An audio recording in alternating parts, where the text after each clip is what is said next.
request Air Marshal Suraj Kumar Jha, PVSM, AVSM, Air Force Officer in Charge Personnel, Indian Air Force, to kindly come back on stage. And I would also like to invite my colleague Parikshit Luthra for a special interaction on women in the Indian Air Force, the pride of India. Parikshit, over to you.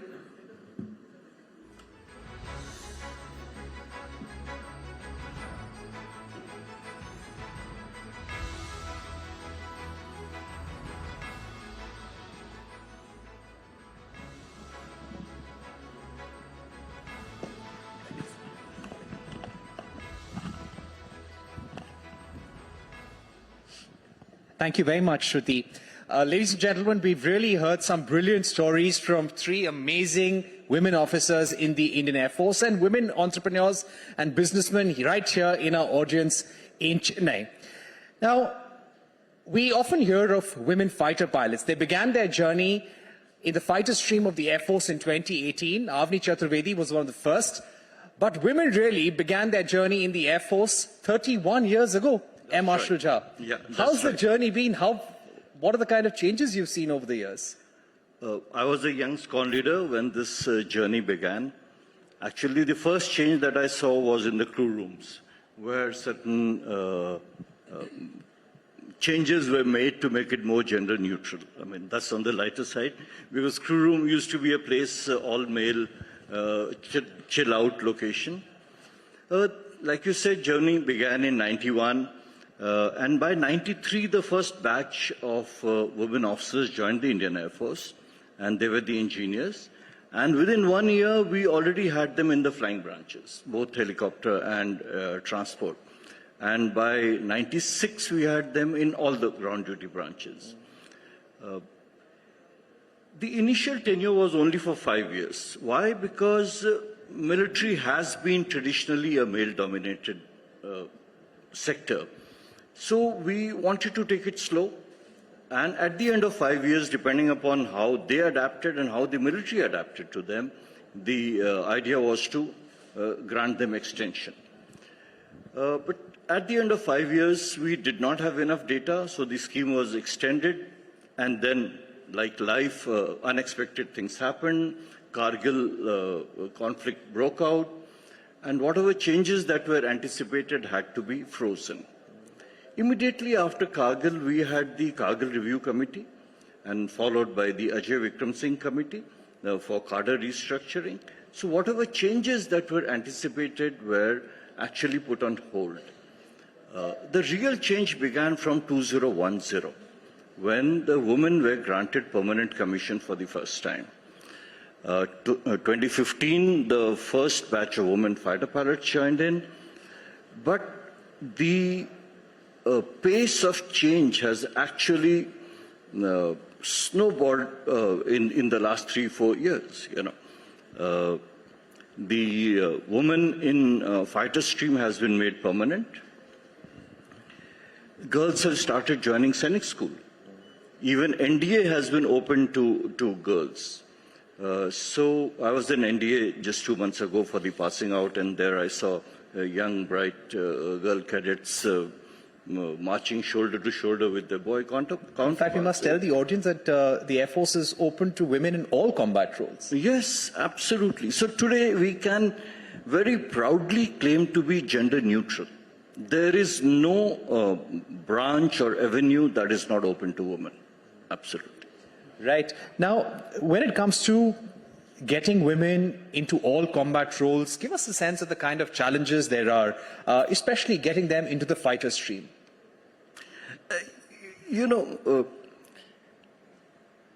Every soldier is part of combat, irrespective of what he or she is doing.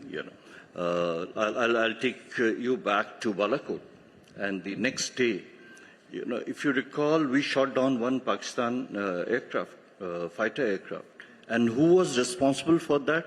Squad leader Minty Agarwal, a woman fighter controller.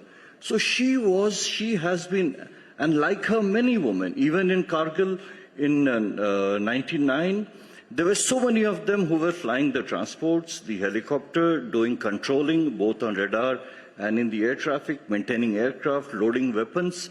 So in some form or the other, each one of them was contributing to the combat effort.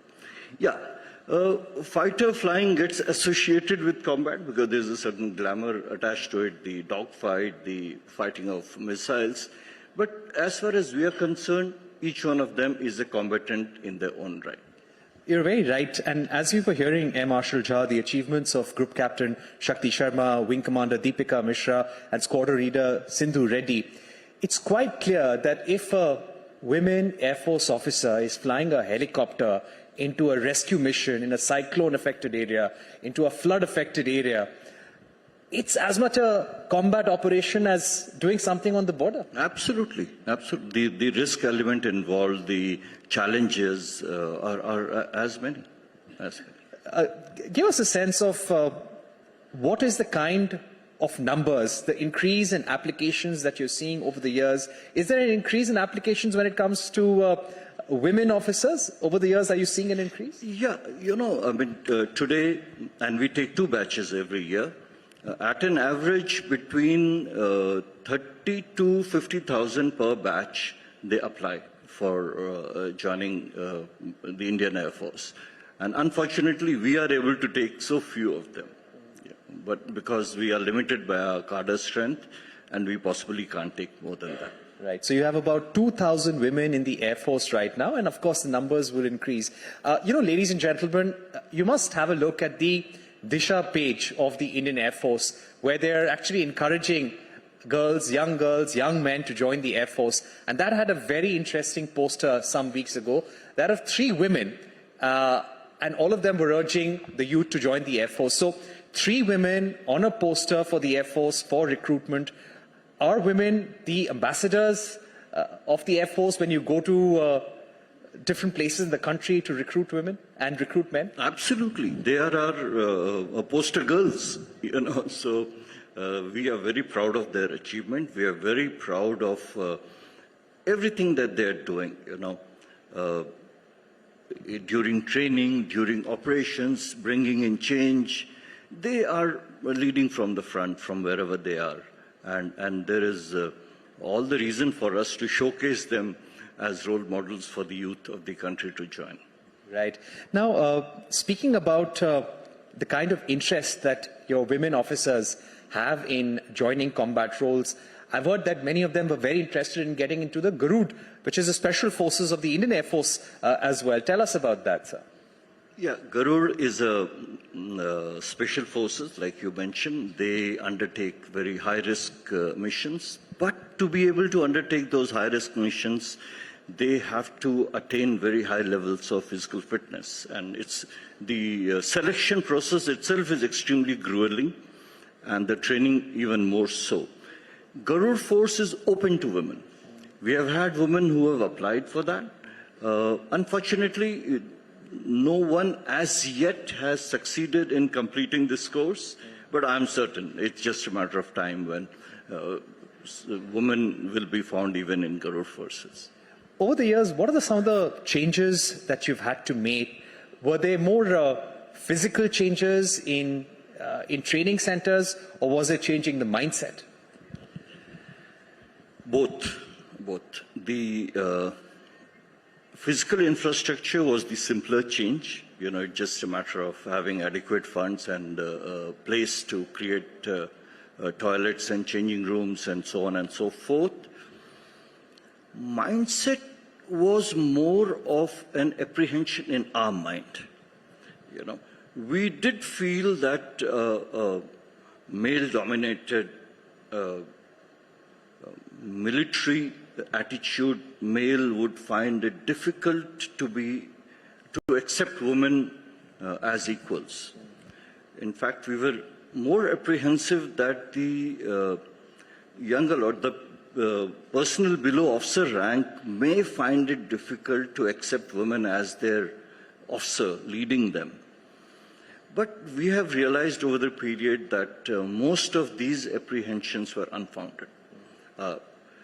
It has actually given us a lot of confidence, gladdened our heart, and that actually has given us confidence in inducting women as Agniveers. You know, it was easier than we actually had anticipated. You know, when we speak to corporate houses and ask them this question, and I'm sure we'll ask this question through the evening. What do women bring to the table? Why is it so important to have gender parity? This is no longer a choice. This is something we need. We need more women to contribute to the workforce, and everyone says this leads to more balanced decision making. But if we ask you that question, what do women bring to the forces worldwide?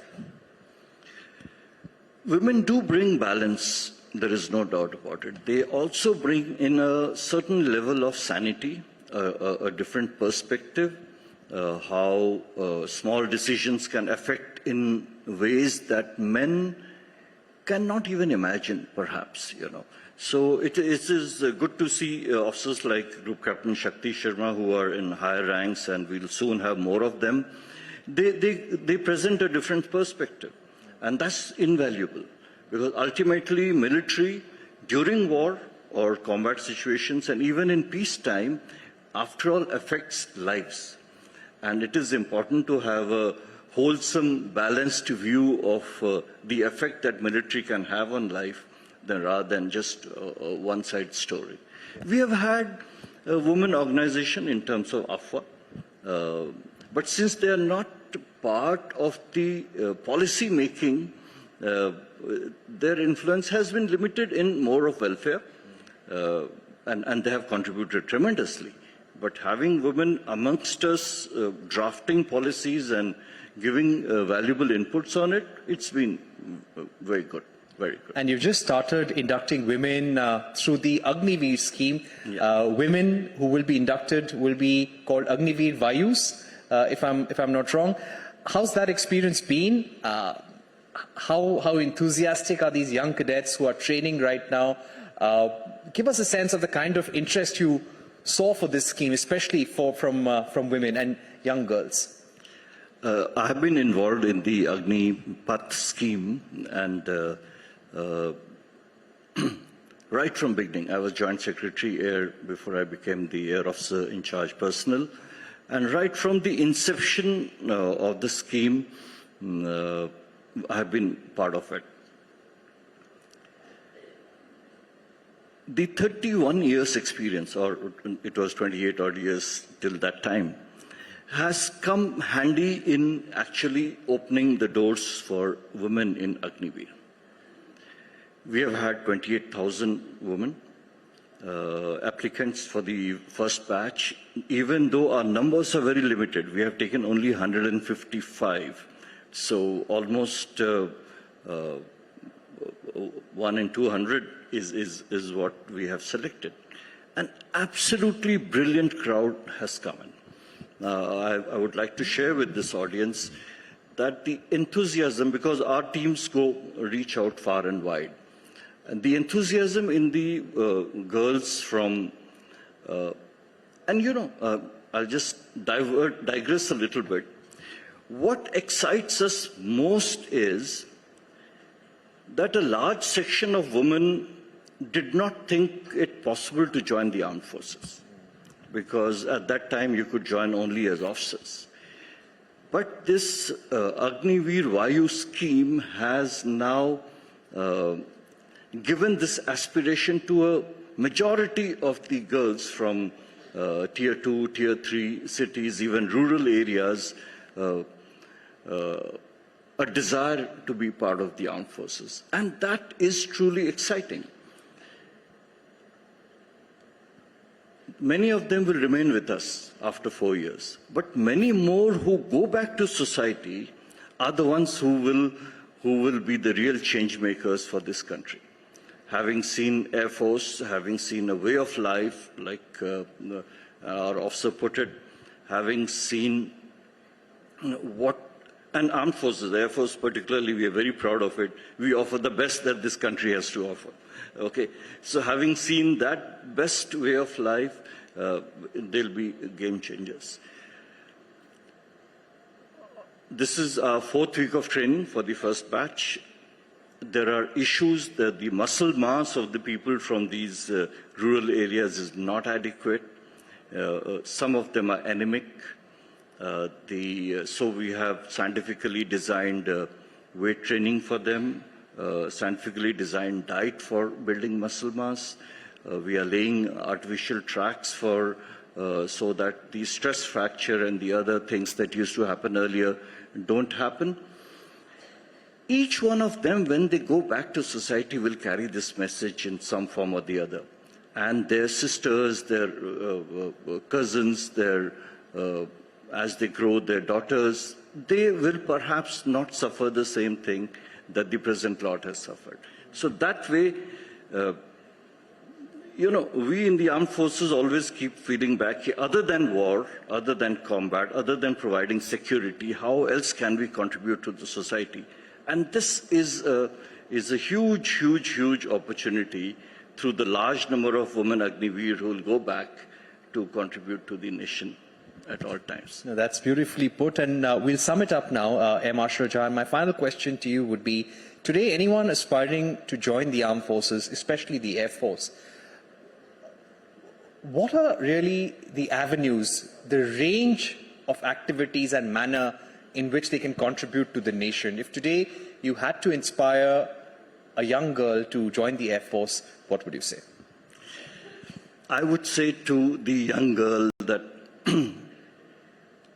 everything that you see in the air, fascinating, be it Rafale, C-130, the Sukhoi 30 doing aerobatics, the Sarang helicopter team, and one of the officers here has been in Sarang, the Surya Kiran, and disaster relief. If you have seen helicopters coming to your village and rescuing people in distress, if you've seen transport aircraft getting oxygen when the COVID wave was on, whatever you've seen has excited you.